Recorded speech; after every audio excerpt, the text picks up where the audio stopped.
Hello viewers, আসসালামু আলাইকুম everyone. কেমন আছেন আপনারা সবাই? আশা করি সবাই খুব ভালো আছেন। তো ভ্যারাইটি লাইফস্টাইল ব্লগ থেকে সবাইকে জানাচ্ছি ওয়েলকাম। আশা করি সবাই খুবই ভালো আছেন। নিয়ে আসলাম আপনাদের জন্য হচ্ছে অ্যানাদার একটি ব্লগ। আজকে ফ্রাইডে, তো শবে বরাত উপলক্ষে কিছু স্পেশাল রান্নাবান্না চলছে। তো এখানে পোলাও রান্না করা হচ্ছে। আপনি তো এখানে বেরেস্তা করে নেওয়া হয়েছে অলরেডি। আর চুলায় 2 কাপ পরিমাণ তেল দিয়ে এখানে হচ্ছে পোলাও চাল হচ্ছে চিনি গুঁড়া চাল হচ্ছে অলরেডি ভিজিয়ে রাখা হয়েছিল, তো যেটা হচ্ছে দিয়ে দিয়েছে অ্যান্ড দিয়ে দিয়েছে হচ্ছে কিশমিশ, দিয়ে দেওয়া হয়েছে 5-6টা কাঁচামরিচ, তো সেটা আর আপনার দিয়ে দেওয়া হয়েছে কাজু বাদাম। তো এখন এখানে দিয়ে দেওয়া হচ্ছে 1 চা চামচ পরিমাণ ঘি।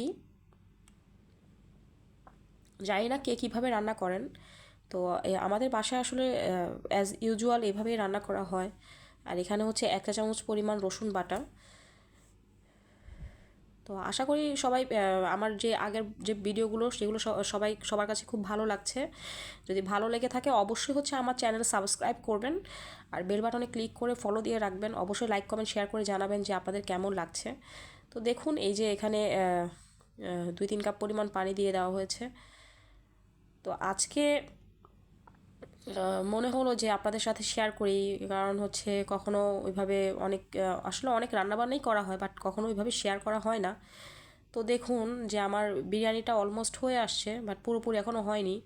এখন দমে রাখবো কিছুক্ষণ, 20-25 মিনিট দমে রাখবো। তো আজকে যেটা হলো যে শবে বরাতে কে কী করেন, আসলে আপনারা শবে বরাতে কে কী রান্না করেন আমাকে কমেন্টস করে জানাবেন। আমাদের বাসায় সবসময় হচ্ছে গরুর মাংস আর হচ্ছে আপনার রুটি করা হয়।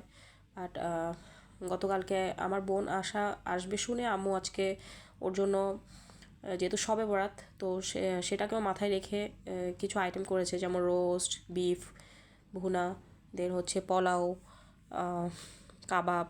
তো অলরেডি আপনাদের সাথে কিছু ভিডিও শেয়ার করা হয়ে গিয়েছে, তো দিস ইজ অ্যানাদার ভিডিও। তো আশা করি আমার আগের ব্লগগুলো আপনাদের খুবই ভালো লেগেছে। তো দেখুন আসলে আম্মু এত সুন্দর করে রান্না করে, মানে আম্মুর রান্নার প্রশংসা না করলেই না। আসলে এই আম্মুর রান্নাটা হচ্ছে রেস্টুরেন্টকেও হার মানাবে, এত টেস্টি হয়। সে পোলাও রান্না করুক বা তেহারি রান্না করুক বা বিফ রান্না করুক বা রোস্ট, মানে আম্মুর কাছ থেকেও আসলে অনেক কিছু শেখার আছে। আমরাও কখনো মনে হয় না যে 7বার জন্ম নিলেও এরকম রান্না করতে পারবো। আম্মু আসলে এত সুন্দর সুন্দর রান্না করতে পারে, মানে ডেজার্ট থেকে স্টার্ট করে সব কিছু আম্মু মানে নিজে নিজে শিখেছে। তো দেখুন এই যে উপরে হচ্ছে বেরেস্তাগুলো দিয়ে দিয়েছে আম্মু, মানে ডেকোরেশনটা জাস্ট ওয়াও। তো কার কেমন লাগছে অবশ্যই কমেন্টস করে জানাবেন। দেখুন দেখেই বোঝা যাচ্ছে যে মনে হচ্ছে যে মানে কোনো শেফ দিয়ে রান্না করা, বাট আসলে কোনো শেফ দিয়ে রান্না করা না, এটা হচ্ছে আম্মুর রান্না। তো আম্মুর রান্না সবসময় স্পেশাল হয়, আপনাদের কাছেও হয়তো স্পেশাল। তো ভালো লাগলে শেয়ার করবেন। Thanks for watching this video. Thank you.